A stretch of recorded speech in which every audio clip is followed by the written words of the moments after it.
ಈ ದಿನದ ಪಂಚಾಂಗದ ವಿಶೇಷತೆಯನ್ನು ತಿಳಿಸ್ಕೊಟ್ರಿ ಶಾಸ್ತ್ರಿಗಳೇ. ಭಯ ನಿವಾರಣೆಗೆ ಏನು ಮಾಡಬೇಕು ಅನ್ನೋದನ್ನ ತಿಳಿಸ್ಕೊಟ್ರಿ. ಮುಂದೆ ಸಂದೇಶಗಳತ್ತ ಗಮನ ಹರಿಸೋಣ. ಮೊದಲಿಗೆ ನಂದಿತಾ ಅಂತ ಭದ್ರಾವತಿಯಿಂದ, ಇವರ ಜನ್ಮ ದಿನಾಂಕ 4ನೇ ತಾರೀಕು 2ನೇ ತಿಂಗಳು 2013 ರಾತ್ರಿ 7:20. ಹುಟ್ಟಿನಿಂದ ಸ್ಪೈನಲ್ ಕಾರ್ಡ್ ತೊಂದರೆ ಇದೆ, ದಯವಿಟ್ಟು ಸಮಸ್ಯೆಗೆ ಪರಿಹಾರ ತಿಳಿಸಿ ಅನ್ನೋದು ಇವರ ಪ್ರಶ್ನೆ. ನಂದಿತಾ ಅವರ ಪ್ರಶ್ನೆ, ಸ್ಪೈನಲ್ ಕಾರ್ಡ್ ಸಮಸ್ಯೆ ಇದೆ, ಇದಕ್ಕೇನು ಪರಿಹಾರ ಅಂತ ಕೇಳಿದ್ದಾರೆ. ಜಾತಕವನ್ನು ಪರಿಶೀಲಿಸೋಣ. ಮನುಷ್ಯನನ್ನು ಈ ಅಂಗವನ್ನು ತುಂಬ ಚೆನ್ನಾಗಿ ವಿಭಾಗ ಮಾಡಿಕೊಂಡು ಯಾವ ಭಾಗದಲ್ಲಿ ತೊಂದರೆ ಆಗುತ್ತೆ ಅಂತ ಹೇಳಲಿಕ್ಕೆ ಜ್ಯೋತಿಷಶಾಸ್ತ್ರ ತುಂಬ ಸಹಾಯ ಮಾಡುತ್ತೆ. ಒಂದು ದೊಡ್ಡ ಉಪಕರಣವಾಗಿದೆ ಇದೊಂದು. ಅಲ್ಲಿ ಕಂದೃಕ್ ಶ್ರೋತ್ರ ನಸಾಕಪೋಲ ಹನವೋ ವಕ್ತ್ರಂಚ ಹೋರಾದಯಸ್ಥೆ ಅಂತಕ್ಕಂಥ ಸೂತ್ರದಲ್ಲಿ ಅಂಥದ್ದೊಂದು ವಿಭಾಗ ಮಾಡಲಿಕ್ಕೆ ಅವಕಾಶ ಇದೆ. ಮತ್ತು ಜಾತಕದಲ್ಲೂ ಅಷ್ಟೇ ದ್ರೇಕಾಣ ಅಂತ 3 ಭಾಗಗಳಿರ್ತವೆ ಒಂದು ರಾಶಿಯಲ್ಲಿ. ಆ ಭಾಗಗಳನ್ನು ವಿಭಾಗ ಮಾಡಿಕೊಂಡ್ರೂ ಕೂಡ ಯಾವ ಭಾಗದಲ್ಲಿ ತೊಂದರೆ ಆಗಿದೆ ಅಂತೆಲ್ಲ ಗುರುತಿಸ್ಲಿಕ್ಕೆ ಅವಕಾಶ ಇದೆ. ಜಾತಕವನ್ನು ನೋಡೋಣ. ಇದು ನೋಡಿ, ಸಿಂಹಲಗ್ನ ತಮ್ಮದು. ಈ ಜಾತಕದವರ ಪರಿಸ್ಥಿತಿ ಯಾಕೆ ಹೀಗಾಗಿದೆ ಅಂದರೆ ನೋಡಿ, ಇದು ಲಗ್ನದ ಅಧಿಪತಿ ರವಿ ಷಷ್ಠದಲ್ಲಿ ರೋಗಸ್ಥಾನದಲ್ಲಿದ್ದಾನೆ. ಒಂದು ಅದು ವಸ್ತುತಃ ಏನು ನಮ್ಮ ಬೆನ್ನಲುವಿನ ಬುಡ ಅಂತೀವೋ ಅದರ ಆ ಒಂದು ಸ್ಥಳದಲ್ಲಿ ರವಿ ಇದ್ದಾನೆ. ಎಕ್ಸಾಕ್ಟಾಗಿ ಆ ಭಾಗ ಶನಿ ದೃಷ್ಟಿಗೊಳಪಟ್ಟಿದೆ. ಪಂಚಮ ಸ್ಥಾನ ಬೆನ್ನಿನ ಹೊಟ್ಟೆಯ ಹಿಂಭಾಗ ಸ್ಥಾನವೂ ಹೌದು.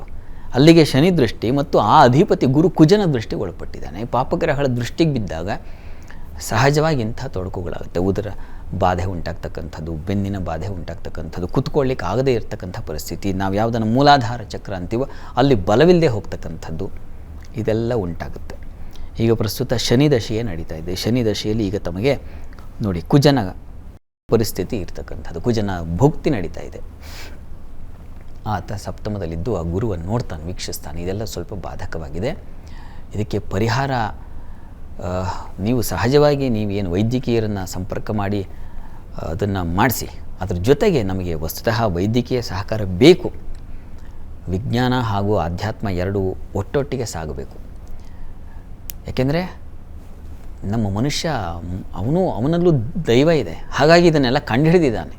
ಅವನಿಂದ ಸಾಧ್ಯವಿಲ್ಲ, ಅವನಿಂದ ಏನೋ ಒಂದು ಭಗವಂತನ ಕೃಪೆ ಇದ್ದಿದ್ದರಿಂದಾಗಿ ಇದೆಲ್ಲ ತಯಾರಿ ಆಗಿದೆ. ಅದು ಅನುಭವಕ್ಕೆ ಬಂದವರಿಗೆ ಅಷ್ಟೇ ಗೊತ್ತಿರುತ್ತೆ. ಅವ್ರಿಗೂ ಮೆಡಿಕಲ್ ಮಿರಾಕಲ್ ಅಂತ ಅವರು ಅನುಭವಿಸಿರ್ತಾರೆ. ನನಗೂ ಗೊತ್ತಾಗಿಲ್ಲ ರೀ ಇದು ಹೇಗಾಯಿತು ಅಂತ ಅವ್ರನ್ನ ಕೇಳಿ ನೀವು ಹೇಳ್ತಾರೆ.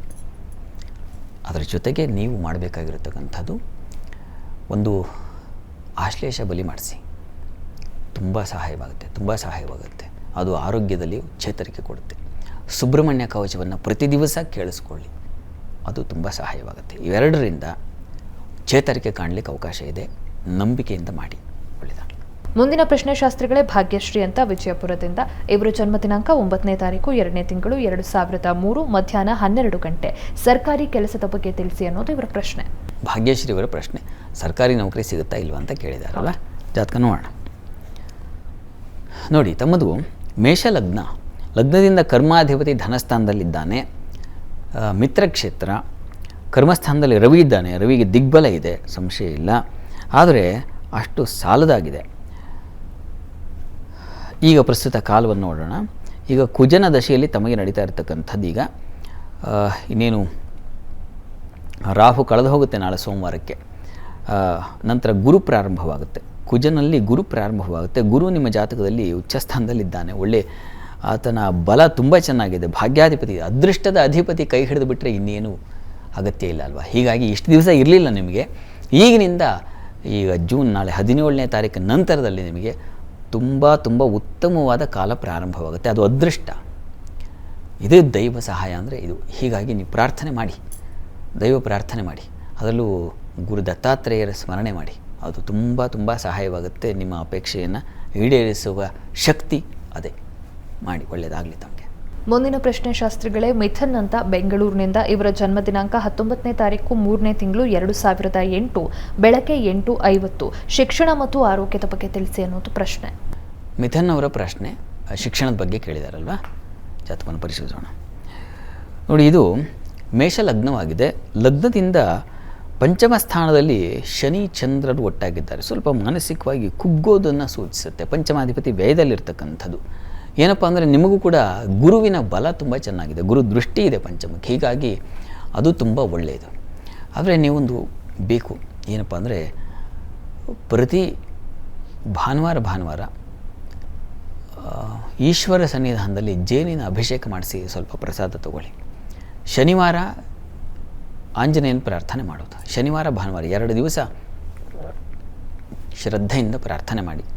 ಅದು ನಿಮಗೆ ಆ ಬಲ ಬೇಕು, ಅದರಿಂದ ನಿಮಗೆ ಮುಂದುವರಿಲಿಕ್ಕೆ ಅನುಕೂಲ ಆಗುತ್ತೆ. ಒಳ್ಳೆಯದಾಗಲಿ. ಸಂದೇಶಗಳಿಗೆ ಉತ್ತರ ಪರಿಹಾರಗಳನ್ನು ತಿಳಿಸ್ಕೊಟ್ರಿ ಶಾಸ್ತ್ರಿಗಳೇ. ಮುಂದೆ 12 ರಾಶಿಗಳ ಫಲಾಫಲಗಳನ್ನು ತಿಳಿಸ್ಕೊಡಿ. ಅದಕ್ಕೂ ಮುಂಚೆ ಒಂದು ವಿರಾಮ ತಗೊಂಡು ಬರೋಣ.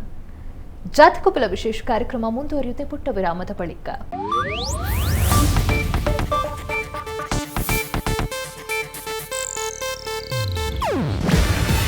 ಇದು ಏಷ್ಯಾನೆಟ್ ನ್ಯೂಸ್ ನೆಟ್ವರ್ಕ್ ಪ್ರಸ್ತುತಿ. ನೀವು ನೋಡ್ತಿದ್ದೀರಾ ಏಷ್ಯಾನೆಟ್ ಸುವರ್ಣ ನ್ಯೂಸ್.